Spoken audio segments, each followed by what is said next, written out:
Ready to go. And we're live. Hi, everyone. I am here with the incredible Tamara Zuckerman of TASUE Studios. Tamara is just so cool. She's a weaver of textiles and a spinner of hand-spun yarns. Now, I have a love affair with yarn and color and texture. I'm a very tactile person. And in New York City, it's not really the place where you're going to start spinning yarns.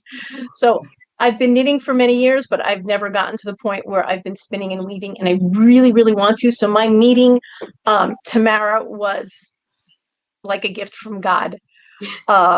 Really, her studio is located in the Judean hills, which really is the center of Jewish tradition. And her techniques are just follow through from there. She's bringing old world traditional construction of textiles and observation of Jewish practice to life. Tamara herself has earned professional degrees in early childhood education and organizational management, which I don't know really has to do with weaving, but it's interesting. And what's really, really cool is she's trained as a birth and postpartum doula. So it's something else we both have in common, though I'm not trained, I just do it. After the birth of her seventh child, she sought out an activity to to quiet her mind and soul, because we get so stuck in the daily life and motherhood, and we get busy and we lose ourselves. And through weaving and spinning, the rhythmic movements and the tactile aspect and the mathematical elements, as well as the significant history, which all kind of weaves everything together. There you go. There you go. She created her business, which is called TASUE, TASUE. Contact information is in program notes, which focuses on fiber arts, spinning wool and silk fibers, and weaving on multiple shaft looms. And I'm going to ask her what that is because I have no clue. And so here you go. Here is Tamara. Thank you so much for having me, Sharleen, and for You're welcome. I'm so excited. Yeah, getting me ready for my first Facebook Live with TASUE. So that's great. It's my pleasure. It's truly my pleasure. You guys can also see the beautiful yarns she has behind you. Behind her, rather, not behind me. I just have fabric. But I just look at that and I just want to sink my fingers into it. Yeah, I enjoy sitting here. This is my Zen space. I'm sitting actually at my loom right now. My loom is in front of me with my tapestry on it. It's actually blanket at the moment, and then my yarns are behind me. Yeah. So you asked about multi-shaft looms. Multi-shaft looms are looms with multiple shafts, which means the shaft is the element or harness, some people call it, that lifts up the threads. And when you pull up or push down on that harness or shaft, it picks up only a certain number of threads. So that's how you create patterns. I'm actually, in my mind, not a creative person, but I'm an excellent mathematician and I follow patterns really well. So I am actually a pattern-based teacher. I can teach skill and I can teach how to learn a pattern and how to follow it. And that's the best I can do because I let my students take over the creativity from there. Oh, that's so cool. Because I come from the other end. I love creating patterns. When I was, it's like when I cook, I'll follow the recipe once and then everything flows from there. When I was making kippot, I would look for patterns and then just put my spin on it. Yeah. I definitely love to make my creative side come to life a little bit by intertwining some of the patterns. But the basis of pattern is once you know how to read it, you can extend it from there or combine it. It's similar to what you're talking about in your crochet work. And that's what I love to do with my work, because I can look at something and see how it's beginning, and then I can extend it by adding contingencies to it, I guess. Add-ons. Yeah. That's which is wonderful. That is so cool. But the color, I mean, for me, it's color and texture, and everything else is just a bonus. How do you create? I know you get, because you blend yarns. Yeah, I like to start when I have my own bases. I begin with base fiber in 3 or 4, maybe 5 shades, and I use something called a hackle or combs, and I blend the colors until they form a fusion that I feel that when I sit at the spinning wheel, it's gonna blend nicely. And sometimes it takes 3 or 4 trials and errors to get exactly what I want out of those colors. So I start with small batches, but once I get it, I feel I got it, and we go spin. Wow. Yeah. So you run workshops, I understand. I do run workshops. I run workshops for both family style groups and adult style groups, and I run them for spinning, and I also run them for open-ended tapestry weaving, more free-form weaving. I teach the basic stitches of tapestry weaving, so the plain weave stitch and a couple of different knots and the Somac stitch, and so that people can get a feel for what they want, and then I let them expand their learning and really take it where they want to take it. That's so cool. Yeah, thank you. That's so cool. And it's like you're so enthusiastic about what you do. I love it. It's just kind of like, look at what I have to offer. And that is, how did you find that connection? The truth is, I'm the grandchild of a tailor and a seamstress who are survivors of the Holocaust. And these are some of these things I remember seeing and doing around me as a young child.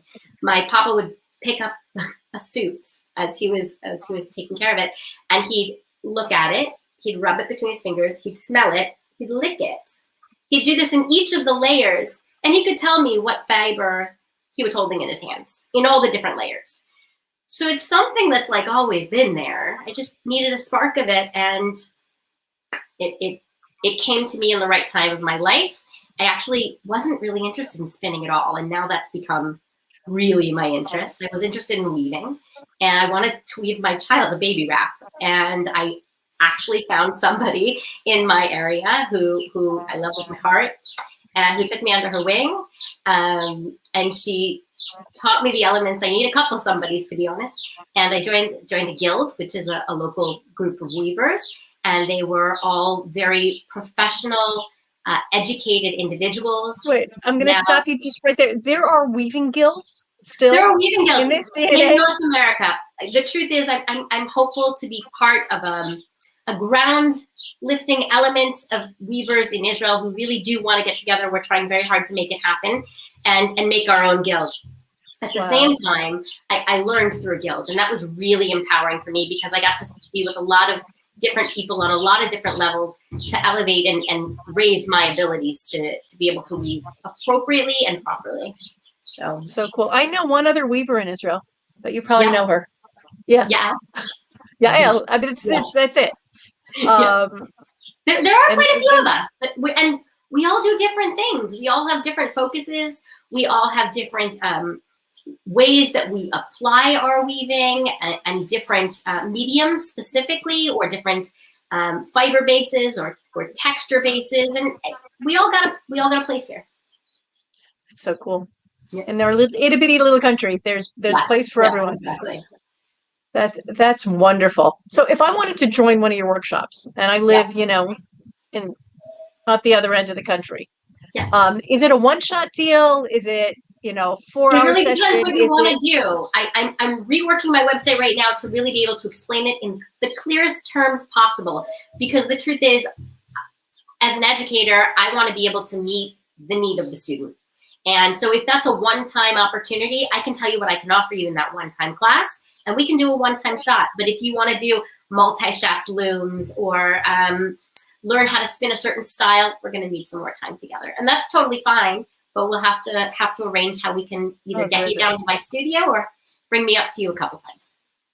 Well, I'd love to have you up here. Yep, I'm happy to come. It's very pretty. It's very pretty here. It's quiet. It's peaceful.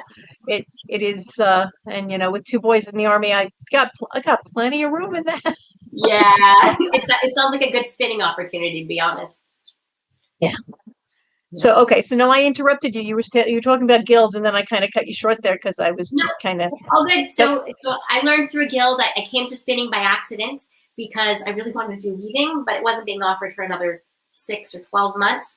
So I took spinning, and I sat there. And the first class, they taught us how to treadle, which is to move your feet in pattern to get your gross motor skills initiated to know what you're doing. So we sat there for a half hour treadling, and it was fun, and we had a nice conversation, and we got to introduce ourselves to each other. And I was like, so I just keep biking? That's all I do? And then I realized, oh, there's like this totally different thing your hands are doing. So the hand-eye coordination, the fine motor and the gross motor, they all come together through these experiences. So that was like, oh, I get it now. I really do like this. So, that's also really healthy. It is. It keeps you young. Yes. You see those kids twiddling their hairs on the bus sometimes? I like want to hand them a drop spindle and yarn and be like, here you go. This is what you can do. Got something to do now. You know, this one your hair. Make yarn. Well, now everybody's, doing this at the bus stop. Right. That's true. That's true. Yeah. No, I keep on threatening my husband that I'm going to start spinning. And he's like, you got to use up all the yarn you've got first. I'm like, nope. I got your wheels for you. I got your fiber. Just let me know. So now comes where my question: color. What does color come into it? Color comes into it in a different way. I don't think of color as the colors that you see. They help. They help build the picture, but I actually think of them in terms of value and hue. So the way you look at a picture when it's black and white, you'll see the tone of that color shine through, the hue. And really, that's how you build a palette of color with the absence of color. And then when you turn that color back on and you see what you've done, that's how I start my palettes. I actually just take my fibers, take a black and white image, see what comes together, what highlights and what that's so cool. The background, and then I start blending them and see how they come out. Because that gives you the coolness and the warmness of the shade, so you're not clashing. Exactly. And that is something I'm pulling it back to me because that's what I do. But I do that with people when they're dressing. What? My first project, I actually chose yellow, green, and brown. And the people who saw me set up this loom were like, what are you doing? Like, that looks funky. But once it was woven and the way the colors intertwined, it really made sense. It looked like a burnt grass sitting on a hill. It was really, it's the way it comes together. Those different hues come together. Yeah. It's going back to nature because God has it right. He's got the pinks and the purples that we never thought to put together, but when you see them in a flower, they're fabulous. Absolutely. Oh, Ariel just said you guys have the same brand colors. We do. We definitely do. I've always known that. Something else we have in common. I didn't even know that. Yeah. How come I don't know that? There's actually, I haven't told you this. I actually have the perfect blue-toned peacock with just those slight highlights of purple fiber in yak silk sitting on my shelf. And I think of you every single time I pass it. And I'm like, when she starts to spin, maybe I'll tell her I have this. When she starts to spin, maybe I'll tell her. So we'll talk about it. Or, on the side, you can spin it for me and I can make something with it. That's very true. But I know you love those DK and higher weight yarns. And my spinning, I really love a thin spin. I just do. So yeah, I can understand why you'd want to spin thin. I just don't like to knit thin. Right, exactly. So when you're a weaver, you like it thin because you can get more threads per inch in your project. And can you show us what the project you have on your loom? I don't know. I'm asking. It's just a blanket. Let's see. See if I can. Let's see. Can you see that? Yes. That's fun. Yeah, it's just a woolen blanket. And it's very blankety. Yeah. Before I left Canada, there was a wool sale. Let's just say that. And so I stocked up on some cones. And I'm very glad I did. It gives me great opportunity to try some different things that I wouldn't have otherwise. So cool. Yeah. But I think if I'm going to want to learn how to weave, I might learn how to weave from Yael. She's a little closer to me. That's true. I actually have 5 portable looms in my menagerie. I carry the Louette line out of Holland, and they made the Erica loom, which is spectacular. You can set it up with 2 shafts or 4 shafts. Remember how we were talking shafts or heddles, how they lift the threads, which means you can do a multitude of different things. And it comes in 30 and 50 centimeters. So it's a great beginner's weaver tool to be able to learn how to weave. What can you make on a loom a loom that size? Yeah, loom, doula, weaver. I get it. Yeah, there you go. It is kind of they intertwine. Yeah. What can I make in a loom of that size? Yeah. A tea towel. You can make a tea towel. You can make a shawl. Really, the thing that is your biggest marker of what you can make is what fibers are in your resource. What textiles you can get your hands on. Yeah, once you have a loom or a method of setting up a warp, really it's what you have your hands on to be able to weave with. Yeah, because I love the idea of making skirts.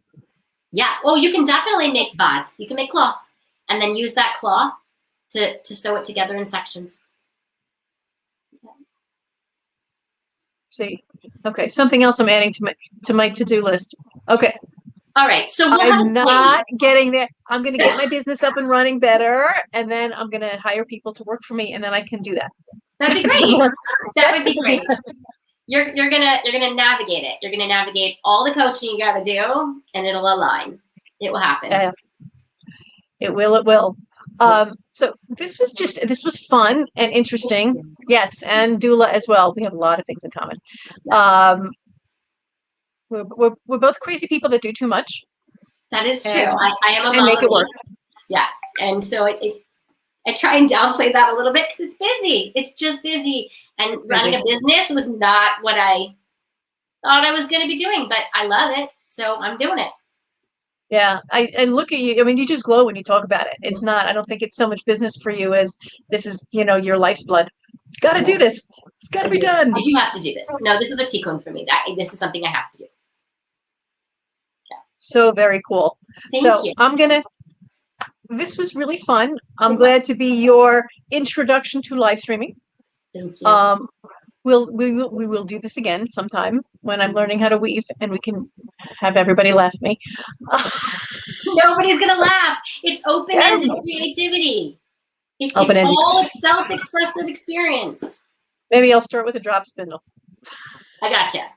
That we can do. Cool. So everybody, if you would like to learn any of these wonderful skills that calm the soul and soothe the spirit, you do.